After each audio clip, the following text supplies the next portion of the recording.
Assalamualaikum warahmatullahi wabarakatuh. Kepada yang terhormat Bapak Ibu dosen penguji, perkenalkan nama saya Arwani Amin, mahasiswa PPG dalam jabatan tahun 2025, Prodi Pendidikan Agama Islam di LPPK Universitas Islam Negeri Sayyid Ali Rahmatullah Tulungagung.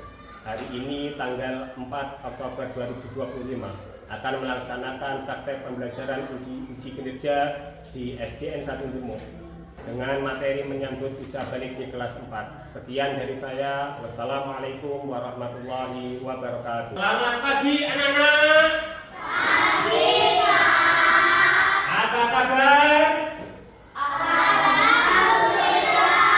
Luar biasa. Allahu Akbar. Alhamdulillah anak-anak, hari ini kita bertemu lagi dalam pembelajaran agama Islam. Anak-anak, seperti biasa, sebelum kita melaksanakan pembelajaran, alangkah baiknya kita berdoa dulu, dipimpin oleh ketua kelasnya, Ananda Leon. Sudah siap, teman-teman? Siap. Ini waktu siap. Berdoa mulai.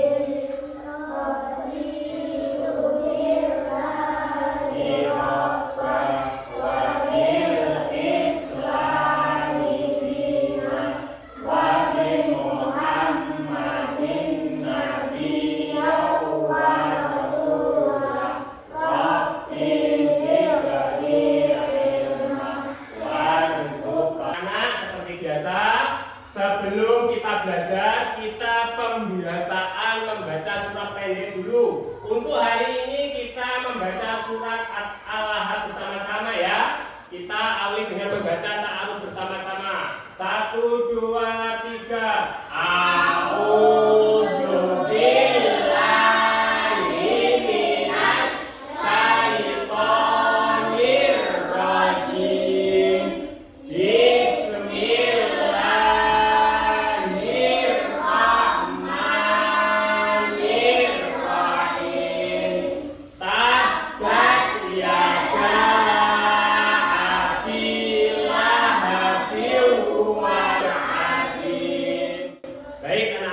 Sebelum kita pembelajaran, Pak Guru ingin mengecek absensi dari anak-anak.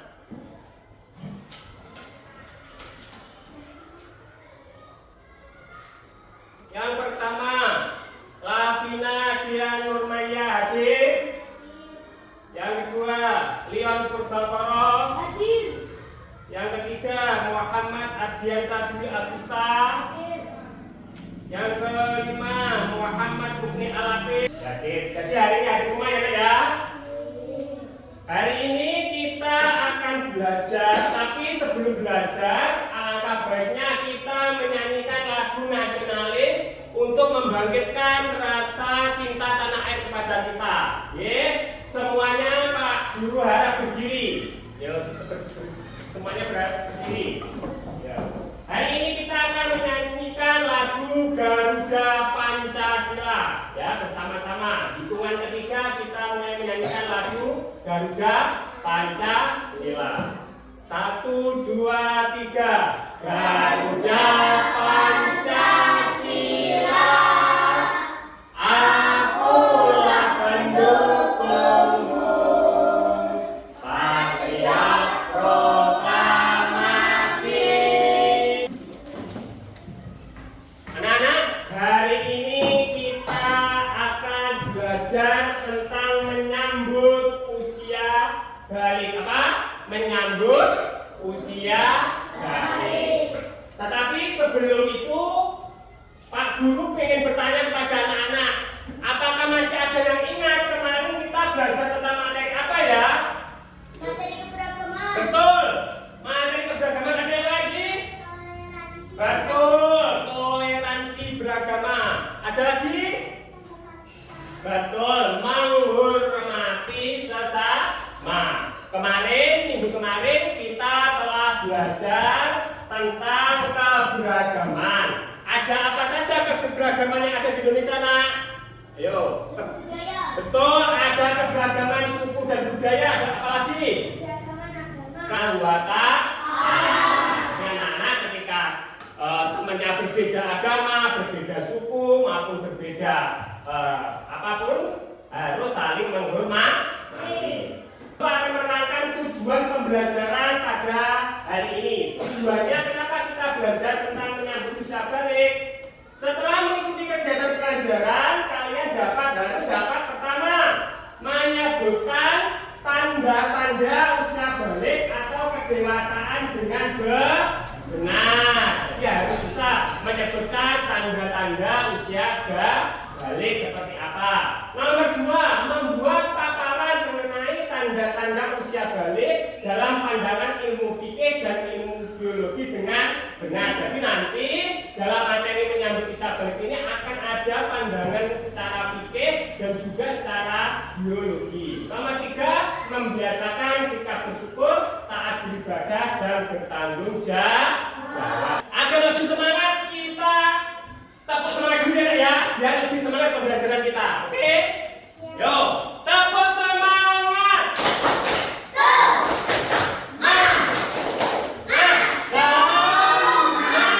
Belajar tentang menyambut usia balik. Anak-anak harus memperhatikan karena ini adalah masa-masa di mana kita akan menginjak usia remaja, khususnya anak-anak kelas 4 yang akan menginjak usia remaja. Sebagai seorang remaja, kita harus mempunyai rasa mandiri, harus percaya diri. Jangan malu kalau sudah dewasa. Jadi dari anak-anak kecil, dari anak-anak dewasa itu jangan malu, harus berani. Karena itu adalah bagian dari pertumbuhan yang ada pada diri manusia.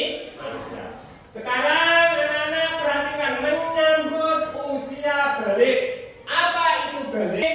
Balik secara bahasa artinya cukup atau sampai. Ya, secara istilah balik adalah masa di mana seseorang sudah mencapai kedewasaan secara fisik atau mental. Dalam Islam pada usia ini seseorang sudah dianggap mukallaf. Apa itu Pak mukallaf? Mukallaf adalah orang yang dibebani kewajiban syariah. Jadi seseorang yang sudah dewasa atau balik itu dibebani kewajiban syariah. Jadi anak-anak nanti kalau sudah balik, sudah dewasa harus menjalankan perintah syariat. Seperti apa perintah syariat kalau sebagai orang muslim apa? Terus puasa, terus apa lagi? Haji bagi yang mampu dan yang lainnya. Ini anak, ya diperhatikan tanda-tanda balik bagi seorang laki-laki dan perempuan menurut fikih. Ini secara fikih. Jadi nanti ada secara biologi, ada juga secara fikih. Yang pertama, ihtilam. Apa itu ihtilam? Ihtilam itu kalau dalam bahasa Indonesia namanya adalah mimpi basah. Mimpi basah ini dialami oleh laki-laki dan perempuan yang sudah balik, yaitu keluarnya mani dari kemaluan, baik dalam kondisi tidur atau dalam kondisi jaga atau tidak tidur. Mani atau sperma merupakan air yang keluar waktu mimpi basah. Jadi ketika kita tidur maupun tidak tidur, ketika kita mengeluarkan sperma atau mani dari kemaluan kita, itu namanya kita mimpi basah atau dalam bahasa Arabnya dinamakan ihtilam.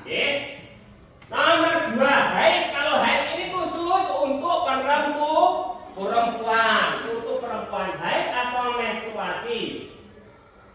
Haid atau menstruasi adalah tanda balik bagi seorang perempuan. Jadi seorang perempuan yang tumbuh menjadi dewasa, menjadi besar, itu pasti mengalami yang namanya menstruasi.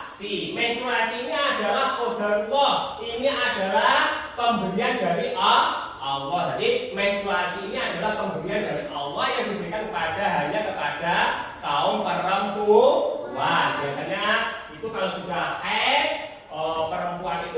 tandanya berarti dia sudah beranjak menjadi dewasa atau balik. Terus yang ketiga, berumur 15 tahun. Jadi ukurannya anak-anak itu balik adalah ketika sudah berumur 15 tahun, baik laki-laki maupun perempuan. Ini secara tanda-tanda balik bagi laki-laki dan perempuan menurut hukum fikih. Terus, nah, Pak, kalau sudah ihtilam atau sudah haid, apa yang harus dilakukan? Kewajibannya adalah mandi bagi yang berhadas besar, karena haid dan juga ihtilam mimpi basah itu merupakan hadas besar. Kalau seseorang sudah terkena hadas besar, maka dia wajib mandi besar. Nah ini, anak yang mengalami mimpi basah, perhatikan, dan haid itu sedang berhadas besar. Untuk bersuci, kalau sudah berhadas besar, maka kita harus bersuci. Caranya bagaimana? Tata cara mandi besar. Yang pertama, mencuci kedua telapak tangan 3 kali. Jadi mencuci telapak tangannya 3 kali. Setelah itu mencuci alat kelaminnya, ya, dengan tangan kiri, pakai tangan kiri, dibersihkan, ya, alat kelaminnya dibersihkan.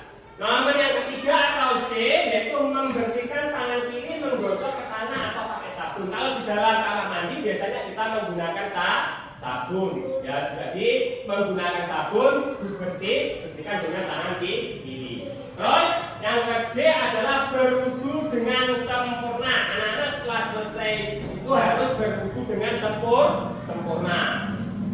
Mulai dari niatnya, mulai dari mencuci tangan, berkumur dan sebagainya.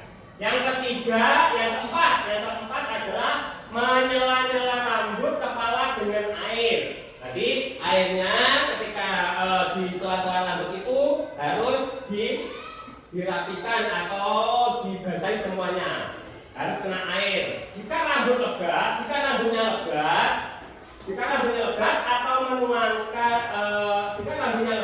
menuangkan air sebanyak 3 kali, jika yakin air bisa masuk ke pangkal rambut. Jadi kalau rambutnya itu lebat, rambutnya rodok dibuka, paham ya, dibuka. Jadi dia kena kabeh disirami air selama 3 kali. Biar apa? Biar semua permukaan rambut itu bisa terkena air. Ya.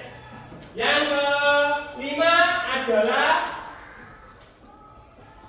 menuangkan air pada anggota badan. Setelah itu airnya dituangkan seperti orang mandi itu, dari ujung rambut sampai ujung kaki harus diratakan, ya. Diratakan. Setelah itu adalah membasuh kaki, ya, membasuh kaki. Niatnya mandi dilakukan dalam hati pada awal basuhan anggota badan. Niatnya dilakukan di dalam hati, karena ketika di dalam kamar mandi kita tidak diperkenankan membaca lafaz Allah, makanya di dalam hati saja lalu berdoa, ya.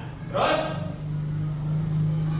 selanjutnya ini, kalau sudah ihtilam atau mimpi basah, ketika sedang mimpi basah, sedang haid, ini tidak diperbolehkan. Larangannya adalah pertama mengerjakan sholat. Jadi anak-anak harus tahu ini, kalau sedang berhadas besar, ya, atau haid, kalau anak kelas 4 ada yang sudah haid, tidak boleh mengerjakan sholat, ya.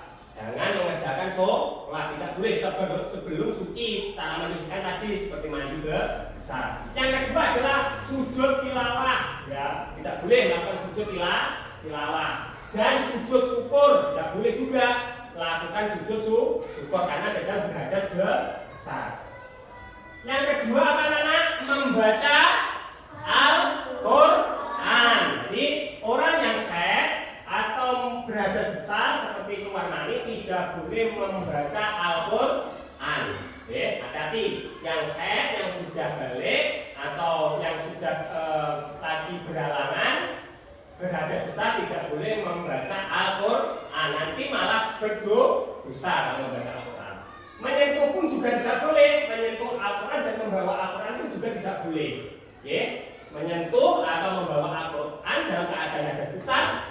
tidak diperbolehkan. Paham ya? Yang ketiga, tidak boleh berpuasa.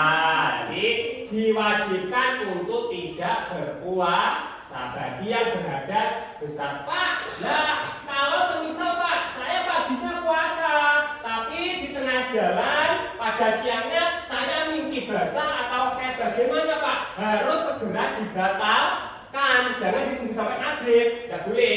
Kalau semisal paginya sudah sahur, terus paginya puasa sampai jam 12, kok datang atau mimpi basah, itu seharusnya diwajibkan segera membatalkan puasa. Oke, paham ya? Jadi tidak boleh diteruskan kalau sedang berhadas besar. Tidak boleh tawaf. Jadi orang-orang yang sedang melaksanakan haji itu ketika berhadas besar tidak diperkenankan untuk tawaf. Oke, paham ya? Jadi nanti kalau sudah besar, anak-anak sudah besar, haji bisa haji. Kalau sedang berhadas besar dan sebagainya harus tahu tidak boleh tawaf. Itu larangannya. Jadi larangannya banyak yang tidak diperbolehkan. Sekarang kita menginjak tanda-tanda balik dalam pandangan ilmu biologi. Tadi adalah pandangan Islam secara fikih. Sekarang menurut tanda-tanda balik dalam pandangan ilmu biologi. Biologi itu apa nak? Biologi adalah ilmu yang mempelajari tentang keadaan atau sifat makhluk hidup manusia, binatang dan tumbuh-tumbuhan. Biologi secara khusus mempelajari perkembangan manusia, di antaranya tahap perkembangan manusia adalah usia remaja atau puber. Di biologi nanti akan ada perubahan. Dulu yang masih kecil biasa saja, nanti tambah dewasa, mukanya mulai berubah. Pernah toh mengalami seperti itu? Ketika kecil biasa saja, nanti akan perubahan yang ada dalam tubuhnya, seperti mulai gemuk, mulai tambah panjang tangannya dan sebagainya. Itu adalah perubahan-perubahan yang ada dalam ilmu biologi yang ada pada sifat manusia atau makhluk hidup. Nih. Secara biologi kita harus mengenal masa puber melalui tanda-tandanya. Bagi laki-laki, ini khusus bagi laki-laki secara biologi. Ini diperhatikan untuk yang laki-laki. Perubahan fisik meliputi wajah yang mulai ditumbuhi kumis. Jadi kalau laki-laki tanda-tanda secara biologi itu mulai tumbuh kumis, mulai tumbuh kumis itu juga sudah mulai menandakan bahwa dia akan sudah balik. Jenggot kalau ada nanti sudah dewasa seperti Kak Guru dan bapak kamu kan pernah jenggot apa itu? Ya toh? Pernah ada jenggot lah, itu artinya dia sudah balik dan janggal. Terus tumbuhnya rambut pada kelamin dan rambut ketiak. Ini nanti akan tumbuh di rambut ketiak dan kelamin. Nomor 3, badan kelihatan lebih kekar. Jadi lewat lanang, laki-laki badannya akan semakin kekar nanti. Itu akan menandakan bahwa dia sudah balik. Tumbuh jakun, paham jakun ya kan ya? Jakun ini loh, di tenggorokan kadang lah. Ini nanti kalau sudah dewasa atau sudah balik ini nanti akan tumbuh walaupun tidak besar, kadang kecil itu juga tumbuh. Ini jakun. Jadi nanti kalau sudah dewasa akan tumbuh. Pertumbuhan badan bertambah cepat. Pernah merasakan? Semakin dewasa semakin cepat pertumbuhannya. Pernah merasakan? Nah, itu artinya adalah secara tanda-tanda biologi bagi laki-laki semakin cepat perkembangannya, semakin cepat. Nomor yang selanjutnya adalah gerak menjadi lebih aktif. Jadi semakin dewasa anak-anak itu geraknya semakin aktif. Dulu waktu kecil belum terlalu berlari-lari, sekarang mulai tumbuh dewasa, tumbuh berkembang, tumbuh dewasa, akhirnya larinya semakin aktif. Nafsu makan meningkat. Gitu, sing biasanya porsinya cuma sedikit, semakin dewasa bertambah dan selanjutnya. Terus secara biologi Allah, jadi sebagai orang muslim kita harus tetap berbuat baik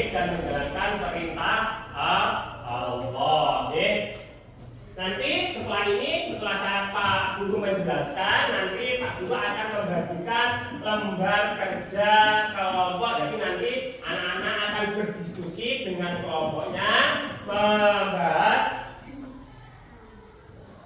tentang apa materi yang Pak Guru tadi sampaikan. Oke?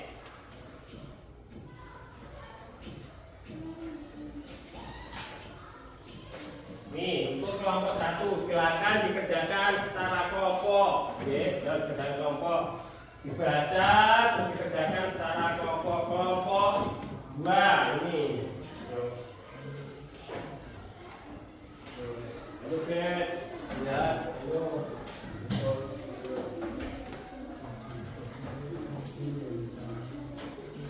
Nanti hasil presentasinya akan bacakan.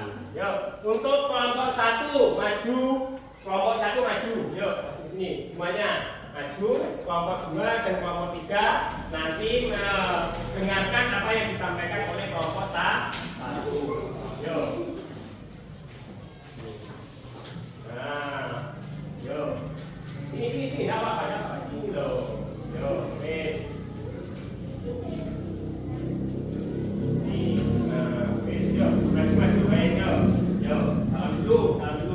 Kelompok 3 silakan disimak hasil dari kerja kelompok 1. Yuk, salam dulu. Assalamualaikum warahmatullahi wabarakatuh.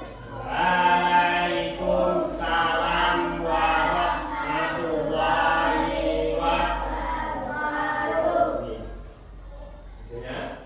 Menurut kelompok kami, balik secara fikih yaitu kedewasaan seorang muslim baik laki-laki dan perempuan dan telah dibidani kewajiban syariat. Tanda-tandanya. Kelompok 1 ada yang ingin ditanyakan? Ada yang mau bertanya? Yo, ada?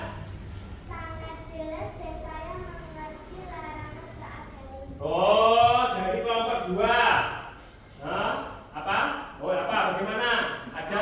Bagaimana kalau sudah dewasa berumur? Bagaimana kalau sudah dewasa tapi belum haid? Pertanyaannya bagaimana? Oh, dosa Pak. Sudah dewasa tapi kok belum haid, apakah balik itu? Bagaimana menurut kelompok 1? Termasuk balik atau belum? Bukan.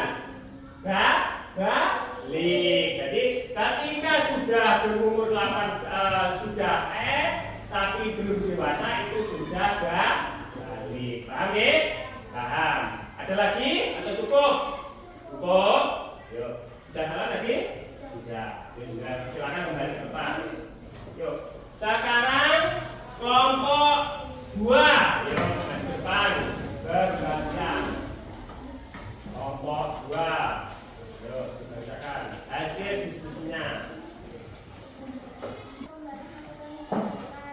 Waalaikumsalam warahmatullahi wabarakatuh. Yang keras, yang lagi dengarkan. Kami dari kelompok 2 ini menyampaikan tanda-tanda balik bagi perempuan yaitu adalah sudah berumur 15 tahun dan sudah halangan atau Terus. pada waktunya tidak boleh melakukan sholat, puasa, ibadah dan setelah selesai sudah harus melakukan mandi besar atau mandi wajib pakai pembalut suci atau bersih. Mandi wajib dilaksanakan dengan cara mencuci kedua tangan mencuci kedua telapak tangan terbalik. Terus. Selanjutnya dengan tangan kiri berdiri sempurna dan menuangkan air pada anggota badan. Terus itu presentasi dari kelompok 2. Ada yang mau bertanya terkait presentasi kelompok 2? Yuk, mungkin kelompok 1 mau bertanya? Saya mau bertanya. Ya. Apakah orang yang sudah balik tapi belum sholat itu apa berdosa? Apakah orang yang sudah balik tapi tidak mau sholat itu berdosa atau tidak menurut kelompok 2? Berdosa. Ya, pertanyaannya sangat bagus. Yang sudah haid, sudah balik tapi tidak mau melaksanakan sholat itu hukumnya bagaimana? Itu berdosa karena salah satu kewajiban orang yang sudah balik adalah melaksanakan sholat fardu. Ada yang lain atau cukup? Cukup. Dari hasil presentasi tadi, kita dapat menyimpulkan tanda-tanda balik baik dari laki-laki maupun perempuan. Anak, pengertian tentang balik itu sangat beragam atau sangat mendalam, sehingga anak-anak kelas 4 harus kemudian memahami dengan seksama perubahan-perubahan yang terjadi pada diri laki-laki maupun perempuan. Jadi semuanya harus tahu. Dan nanti ketika sudah dewasa, sudah tumbuh dewasa, sudah menginjak kedewasaan, anak-anak tahu kewajibannya apa, yang harus dilakukan apa. Paham ya? Sebelum nanti kita akan mengakhiri pelajaran ini, ya, dari penjelasan mulai dari awal, terus diskusi tadi mungkin ada yang kurang paham atau mungkin ada yang ditanyakan terkait materi balik, menyambut usaha balik. Yo, jadi semuanya apa ya? Tanda-tanda balik bagi laki-laki. Yo, tanda-tanda balik tadi apa saja? Yang pertama, lan atau mimpi basah. Yang kedua tadi apa? Haid atau menstruasi. Yang ketiga adalah berumur 15 tahun. Terus kalau secara biologi kalau laki-laki apa tadi? Pertama apa? Yuk, laki-laki tumbuh kumis. Kita selain kumis apa? Tumbuh terus jambang, terus tumbuh ya, terus apalagi badannya mulai terus geraknya lebih aktif. Bagaimana kalau perempuan apa? Perempuan tadi apa? Pertama apa? Dada dan pinggulnya mulai membesar, terus tumbuh rambut di bagian ketiak atau kemaluan. Jadi banyak sekali hal-hal yang harus diperhatikan. Paham ya? Jadi semakin dewasa kita harus semakin paham bahwa kedewasaan ini memiliki banyak tanda-tanda. Oke? Nanti untuk pendalaman materi, anak-anak bisa mengerjakan lembar kerjanya di rumah ya, untuk pendalaman materi menyangkut usaha balik halaman 35 bisa anak-anak kerjakan di rumah. Alhamdulillah anak-anak, hari ini pelajaran materi menyangkut usaha balik sudah berakhir. Semoga pelajaran pada pagi hari ini bisa bermanfaat buat kita semua, terutama pada anak-anak yang akan menginjak pada usia remaja. Dari saya akhiri. Wassalamualaikum